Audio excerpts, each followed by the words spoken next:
Welcome to Story Hour, a virtual meetup hosted by Wolf and Heron.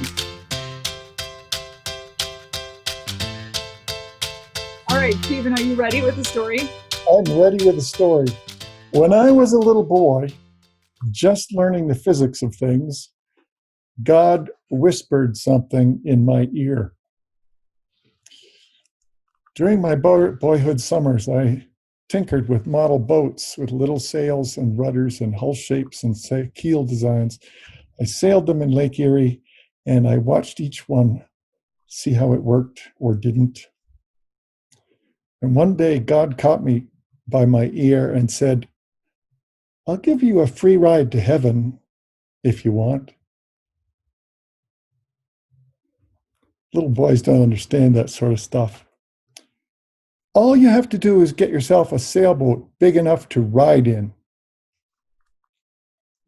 "Oh," I replied, but I didn't see any way to achieve that. So I put those statements away in my memory, and I didn't think about them very often. Decades passed, and as I got close to retirement, I asked God about his old promise. And it happens he has a very good memory, and he said one word to me. He said, "Go." So I bought and learned and fixed and tuned and tested and sailed and adapted and altered and improved a boat called Minuet. I was an old boy with a long-standing promise and a new boat.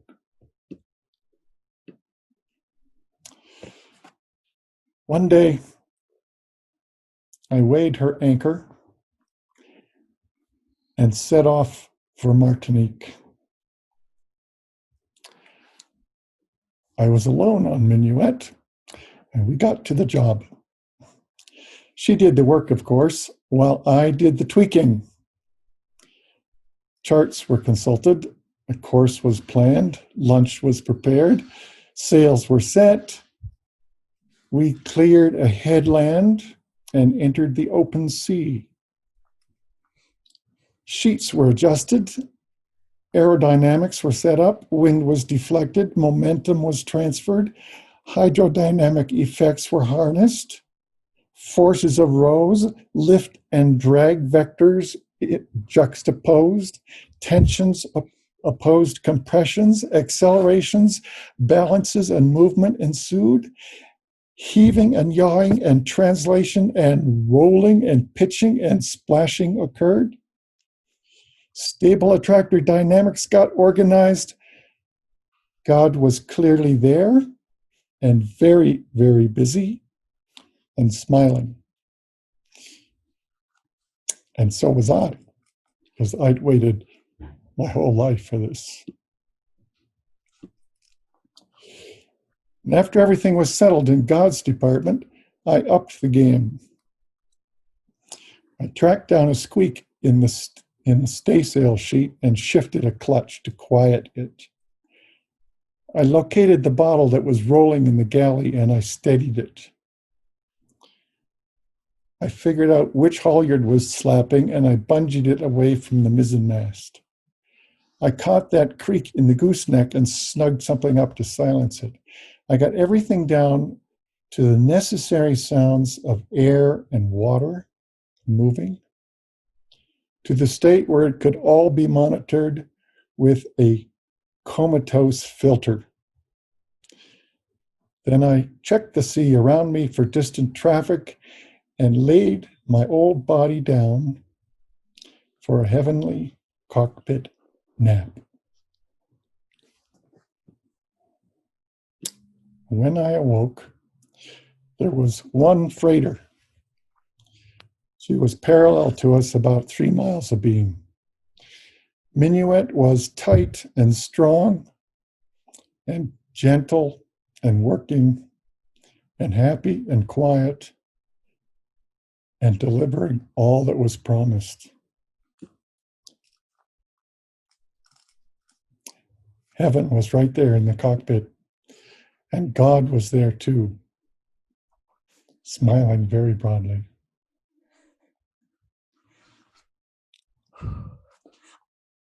Okay, woohoo! Wow, that was a beautiful story. All right, Pablo, why don't we start with you? What do you think was lovely and powerful about this story? Oh, every single thing, the way that he explained, the way that his demeanor, he took me to the water, he took me to his final encounter with God, and that was phenomenal. That's something I learned something very much, that he actually owned, he took responsibility on that beautiful initial encounter, and he took his life with adventure, and he found it. That's just powerful. Yeah, can you say in one sentence what your takeaway was from this story, since we're doing pick one theme for the theme today? It would be to own it. Yeah, he owns his story. He owns I'm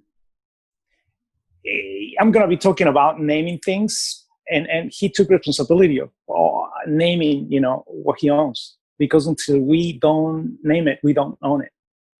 I don't know if that makes sense. Yeah, I'll be curious to hear your story then. Cool. What else? What else was great about Stephen's story? Go ahead, Kara. Yeah. Sorry, Pablo. No. Did you have something? Do you want to continue, Pablo? Okay. Well, so I think what was really interesting, having heard you speak for a few weeks now, is that I feel like you have a storytelling style that is emerging, which is really interesting to observe. And I think what's very cool about that is it's like a confidence and an understanding of how you want to articulate and the type of experience you want to create. And I would think about that even more, right? Like lean into the fact that you have a certain approach to storytelling, and how could you leverage that strength and ramp that up even more. Like there was just something very, like a combination of a children's story and a bedtime story, and like a parable type thing was coming to mind for me. And I think that would be just really interesting to think about in terms of your other stories and future stories. Mm. And then, in terms of theme, I wrote down when you said heaven was right there in the cockpit as my interpretation of your theme. One more comment in terms of what was really great about the story? Yeah. Go ahead, John. I really liked so to me, it was about a promise made and a promise kept. And, you began with this promise, and then there was this period where you deferred on acting on it, and you fulfilled it. And,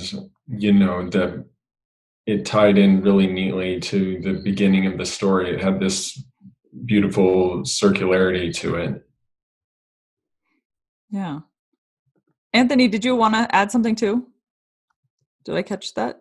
Well, yeah, just the words were very descriptive, and so you were really intentional about which verb you were using, so that we could see where you were going and what you were doing, and so the language was very useful for us to have the imagery.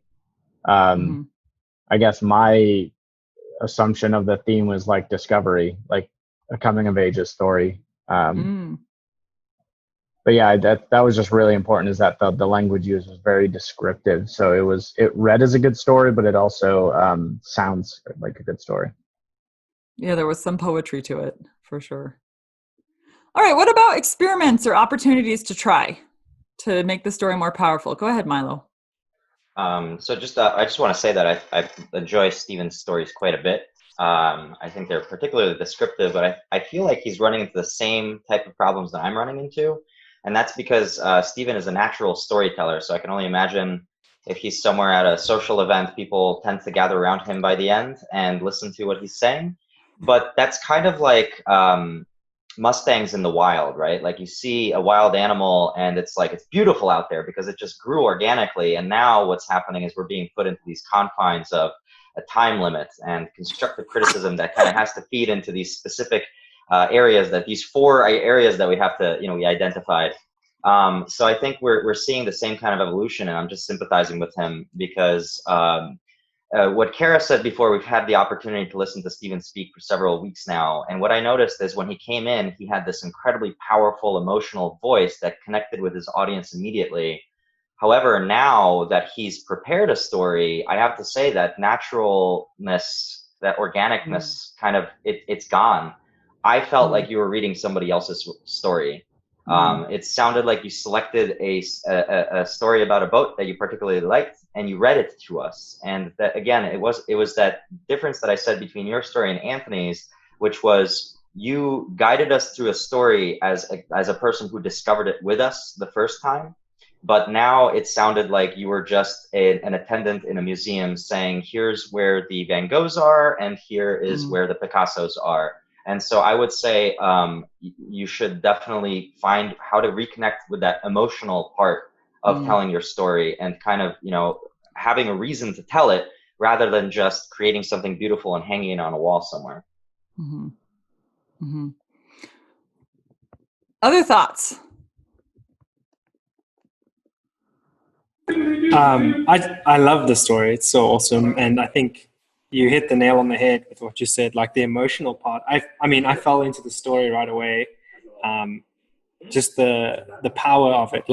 So I think the starting was so good of you had this, you have God and you have the boats and the imagery of a child. And so engaging that emotional part right from the beginning is kind of where I was seeing hey, this could be even more emotional, like stirring the pot and connecting that powerful element. And he was saying, just embracing that story. But I don't know much about what's going on here, so I don't want to give too much feedback.